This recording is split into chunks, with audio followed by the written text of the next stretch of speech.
हरे कृष्णा, हरे हरे मित्रों, आप सब ठीक ठाक होंगे। हम भी ठीक ठाक ही हैं। और मित्रों, आपसे हम आशा करते हैं कि हम जो आपको ये कथा सुनाई है हमने अभी तक जो भी, तो आगे को भी अभी हमने आपको पिछले 7 पाठ सुनाए हैं। हमने आपको छोटे छोटे अध्याय के हैं।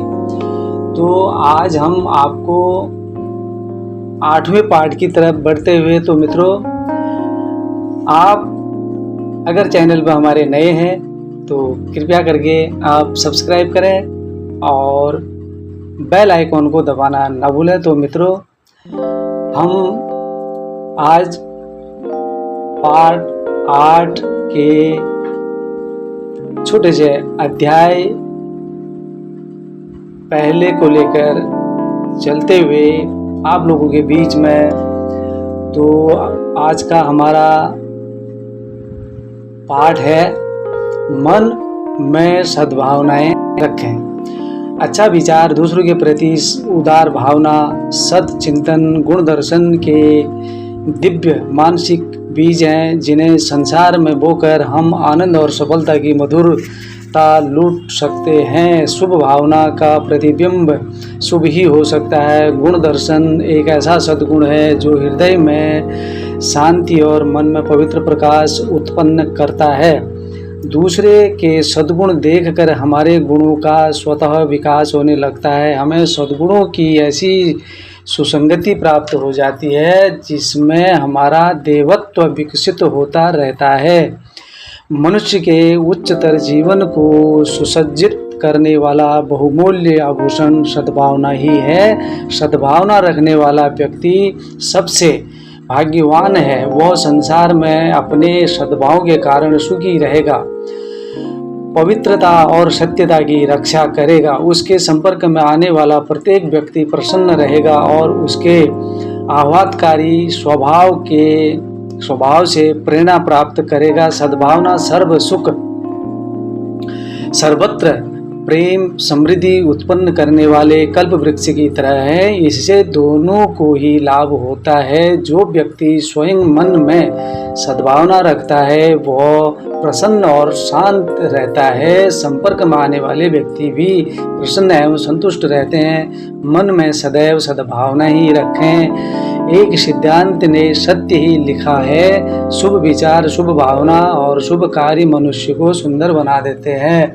तो मित्रों, हमारे संत लोगों की, हमारे ऋषि मुनियों के, उन्होंने अपने तप और ज्ञान से जो हर जन जन के बीच ये संदेश और ये ज्ञान प्रचार प्रसार जो उन्होंने जो है सत्य मार्ग का जो इन्होंने दिखाने का जो इन्होंने बीड़ा उठाया, तो उन्होंने कि मन में हर प्राणी की सद्भावनाएं होनी चाहिए, बना के रखनी चाहिए, अच्छे विचार रखने चाहिए, उदार भावनाएं होनी चाहिए, दूसरे के प्रति चिंतन करना चाहिए, गुण दर्शन करने चाहिए। दिव्य मानसिक ही यही बीज है जो ये सतमार्ग की ओर ले जाता है। संसार में हम जो है आनंद और सफलता की मधुरता को लूट सकते हैं। और तो कहते हैं मित्रजनों कि जिसकी शुभ भावना प्रतिबिंब शुभ ही हो सकते हैं।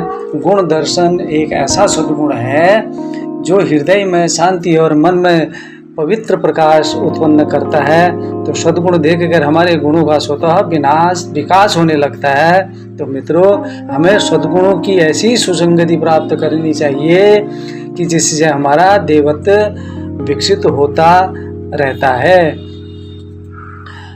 तो वह संसार में अपने सद्भाव के कारण वही प्राणी सुखी रहेगा, पवित्रता सत्यता की रक्षा करेगा और उसके संपर्क में आने वाला प्रत्येक व्यक्ति प्रसन्न रहेगा। तो मित्रों, उसके प्रभाव, उसके स्वभाव, उसकी प्रेरणा प्राप्त करेगा। सद्भावना जिसके अंदर होती है मित्रों, उसका सर्वत्र सुख, प्रेम, समृद्धि उत्पन्न करने वाले कल्प वृक्ष की तरह होता है वो प्राणी। इसलिए जहाँ भी आदमी सुसंगति में बैठे, संतों की चरणों में जाए, अपने से जो महानुभाव जो संत महात्मा होते हैं उनकी संगत करनी चाहिए, सत्संग की संगत करनी चाहिए। तो सत्संग के संपर्क में आने वाले व्यक्ति प्रसन्न एवं संतुष्ट रहते हैं, मन में सदैव उनकी सद्भावनाएं रखती हैं। और विद्वानों का भी यही सत्य कहना है। तो विद्वानों ने सत्य को लिखा भी है, सत्य ही यही लिखा है कि शुभ विचार वाले, शुभ भावना वाले, शुभ करने वाले मनुष्य को सुंदर बना देते हैं। तो मित्रों, ये जो है मन में सद्भावनाएं रखें, अच्छा विचार, दूसरे के प्रति उदारता। तो आगे को बढ़ते हुए मित्रों, ईश्वर शक्ति का आदि स्रोत, ईश्वर शक्ति का आदि स्रोत है।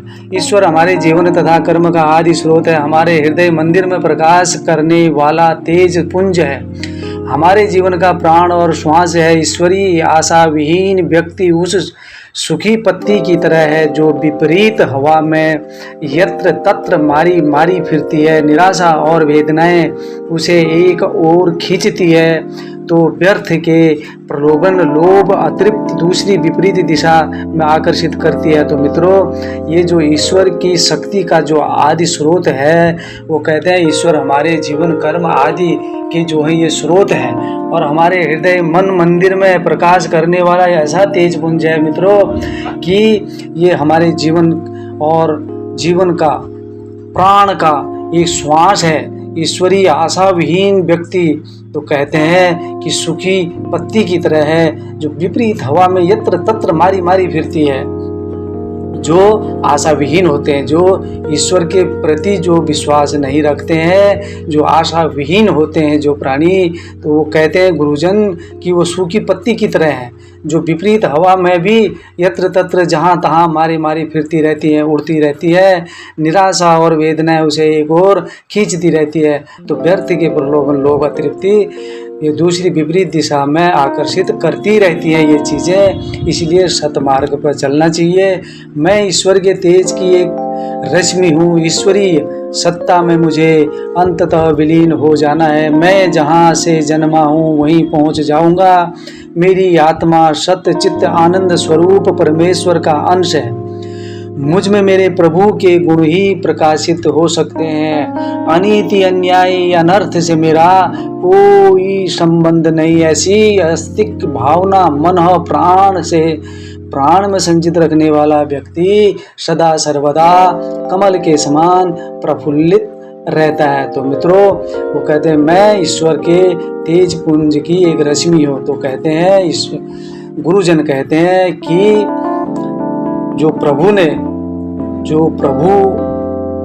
जो हमारे प्रभु हैं, जो परम सत्य जो है, हम तो उसकी एक रश्मि, एक ज्योति, ईश्वरीय सत्ता जो मुझे अंततः उसी रश्मि में हमें जो है विलीन हो जाना है। जहाँ से हमारा जन्म हुआ हमें पहुँचना अंतिम समय में वही है मित्रों। चाहे हम यहाँ लाख गुण अवगुण हमारे अंदर भरे हों तो लेकिन अंत समय में जो अगर हम सत्य विचारों वाले होंगे, प्रेम भाव दृष्टि, अगर ये ऐसे जो पुरुष होंगे, जैसे मानव होंगे, तो वो वैसे रश्मि पुंज में विलीन होंगे और आनंद स्वरूप परमेश्वर का जो हम अंश हैं, मुझ में मेरे प्रभु के गुण प्रकाशित हो सकते हैं। अगर मेरे अंदर ईश्वर शक्ति का आदि स्रोत को अगर मैं समझने की कोशिश करूँगा,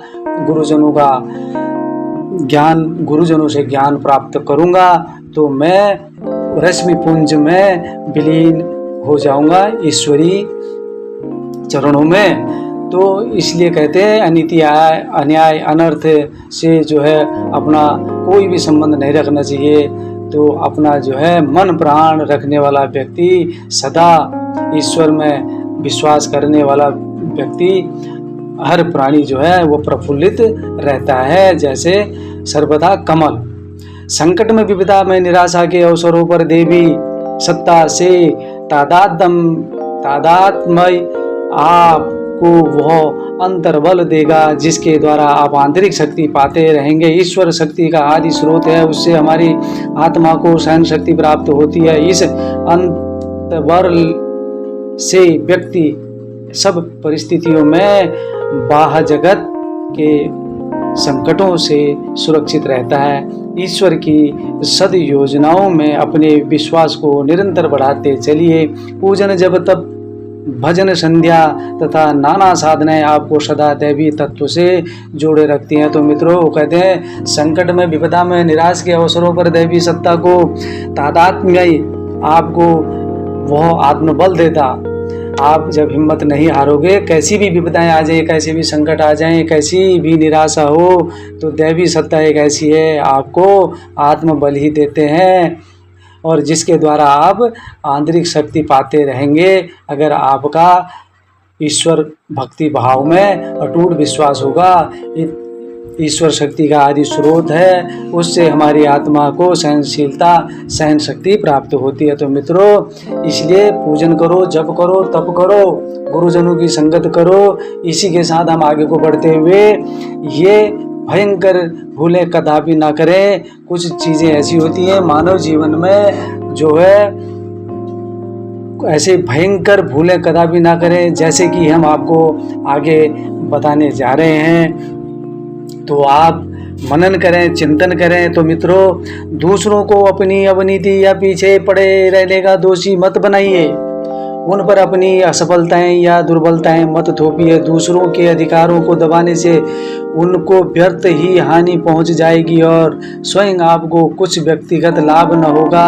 संभव है हानि पहुंचने वालों में आपके कोई हितैषी मित्र सुहृद हो, जो आपके अनुचित व्यवहार से क्रुद्ध होकर उल्टे आपको ही हानि पहुंचाएं। व्यक्तिगत उन्नति की आधारशिला मनुष्य को शारीरिक, मानसिक और चारित्रिक विशेषताएं ही हैं। दूसरों को दबाना, चुगली करना या कुचलना तो आपकी ईर्ष्या, क्रोध एवं उत्तेजना की प्रतिक्रियाएं हैं। जो व्यक्ति इस तुच्छ दमन के कार्यों में लगा रहता है, उल्टे उसी की ही एकत्रित शक्तियों का क्षय हो जाता है। अंदर ही अंदर ईर्ष्या की अग्नि सुलगती रहकर समस्त मौलिकता, साहस एवं नवोत्साह को मार डालती है। अपनी इच्छा जो है बुरी व्यवस्था के जिम्मेदार हम